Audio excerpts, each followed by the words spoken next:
Olá, mais um vídeo de Ceci Sodero para o Florejar para a Vida. E hoje eu vim falar até da estampa da minha camiseta. É um desenho do Pica-Pau que eu acho muito interessante e que às vezes a gente critica, tal. Eu sei que o Pica-Pau é uma criaturazinha assim bem arteira, vamos dizer assim, né? Mas eu acho interessante uma coisa nesse desenho. Ele está passeando sossegado pelas cataratas do Niágara, né, que é aqui, e ele ouve o guarda falando que ele não pode descer pelas cataratas, porque ele não permite. Acende uma luzinha na cabeça dele, né? Como nós, muitas vezes na nossa vida, quando alguém fala que a gente não pode fazer uma coisa, a gente, não, eu vou provar que eu posso, que eu consigo, porque essa pessoa não vai me coibir. Ou às vezes é o contrário, nossa, essa pessoa tem razão, eu não consigo fazer isso mesmo, né? Então é bem interessante esse desenho.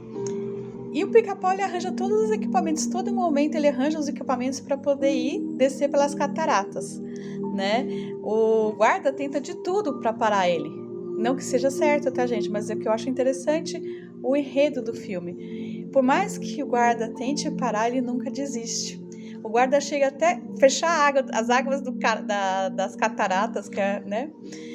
Para ele não descer. Então, assim, quantas vezes as pessoas não tentam fechar as nossas águas, nosso fluir pela vida, né? Porque elas acham que aquilo que elas estão fazendo é correto, né? Porque elas têm razão, porque pode ser perigoso, que pode ser isso, pode acontecer um monte de coisa errada na sua vida se você seguir determinados caminhos, né?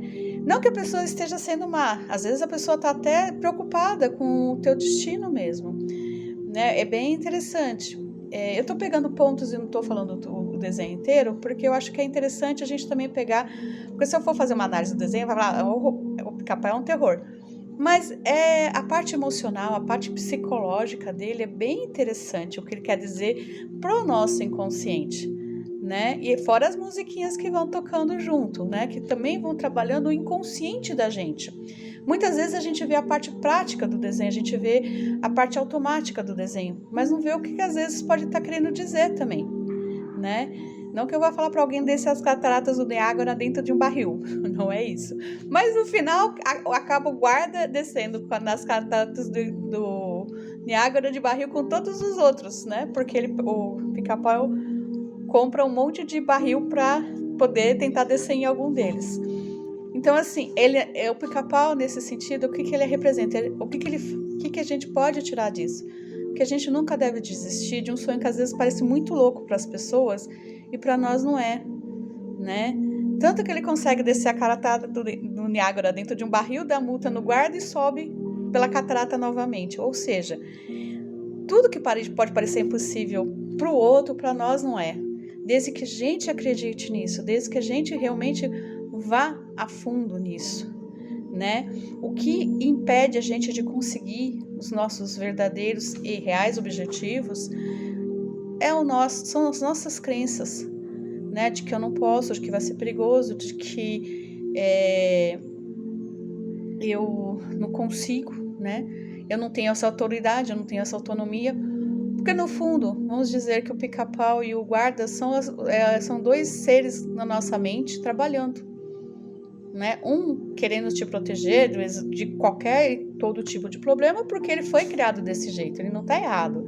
É que ele tem essa questão interna dentro dele. E o outro é aquela parte louca da gente que quer fazer as coisas, que quer fazer acontecer sem o medo do perigo. A gente tem que ter esses dois, a gente tem que ter o bom senso, né, também do momento da gente parar, mas a gente também tem que ter a motivação, a loucura, por assim dizer, né, de ir fazer as coisas que a gente quer, de se arriscar, né. No fundo, a gente tem que se arriscar, porque no fundo, acabou o próprio guarda se arriscando também, porque ele acabou descendo pelas cataratas do Niágara. As cataratas podem até significar nossa vida, o nosso fluir na vida, né? A gente ir atrás, a gente deixar as nossas emoções, às vezes, nos controlar, mas sempre dentro de um limite, né? Não tudo que é exagero na falta ou no excesso é exagero, Independente de você não fazer ou você fazer. Fazer muito e não fazer nada é um exagero. A gente tem que achar o meio, né? O caminho no meio. Não ficar pendulando de um lado para o outro que nem um doido, porque aí realmente nunca vai acontecer nada.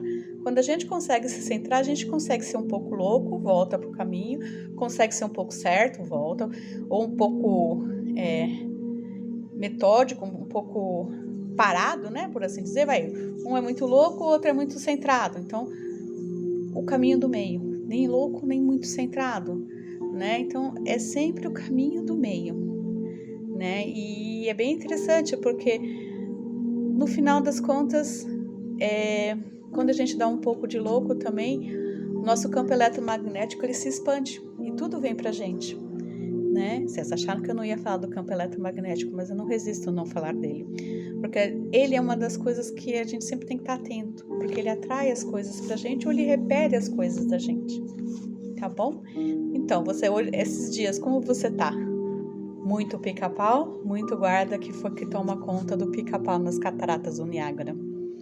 Muito sim, muito não. Lembre-se, o caminho do meio é o melhor de todos. Gratidão. Fiquem na paz.